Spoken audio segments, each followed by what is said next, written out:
বিশ্ববিদ্যালয়ের এক বন্ধু, ও দেখলাম কাঁদছিল।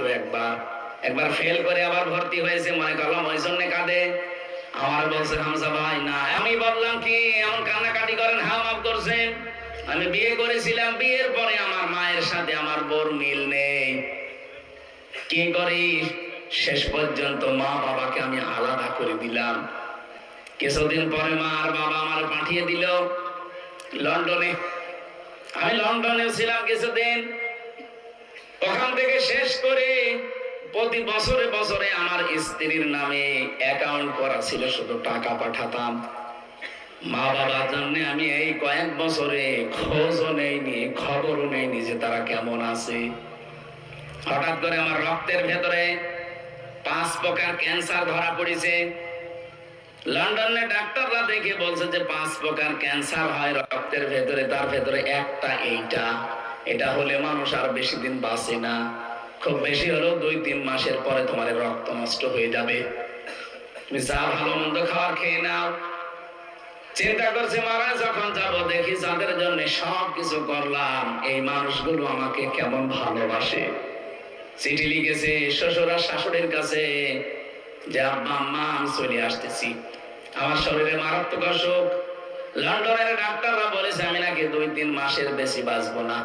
এই জন্য আগামী মাসের প্রথম সপ্তাহ মঙ্গলবারে ঢাকায় আসতেছি, এয়ারপোর্টে আসবেন। স্ত্রীরা একই কথা লিখেছে। আর একটা চিঠি নিয়ে চিন্তা করে, আমার মা বাবা, তাদের তো কয়েক বছরে খোঁজও নেইনি, খবরও নেইনি।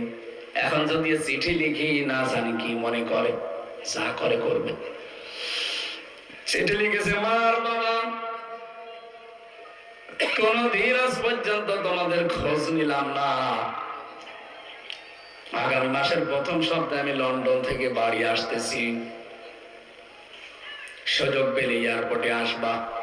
শরীর খারাপ এ কথা লেখে নাই। সবাই চিঠির জবাব দিচ্ছে একটা একটা করে, যে জিনিস আনতালে আনা লাগবে। শাশুড়ি আর শ্বশুর মিলে জবাব দিয়েছে, জামাই বাবাজি চলেই যখন আসতেছ, ঠিক আছে, আসার সময় এরকম কয়েকটা শার্টের পিস, প্যান্টের পিস আর তোমার শাশুড়ির জন্য এরকম চাদর নিয়ে আসবা। স্ত্রী লিখেছে, আমার স্বামী, বান্ধবীদের স্বামীরা আসার সময় এই এই জিনিস নিয়ে আসে। তুমি যখন আসবা এরকম জিনিস কিছু নিয়ে আসবা, আমি লিস্ট করে দিলাম। চিঠি পড়ে আর কান্নাকাটি করে, আল্লাহ আমি কাদের জন্য কি করলাম।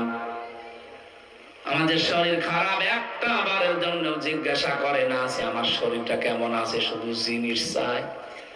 মা বাবা তো চিঠির জবাব দিল না, মনে হয় তারা আমারে মাফ করে নাই।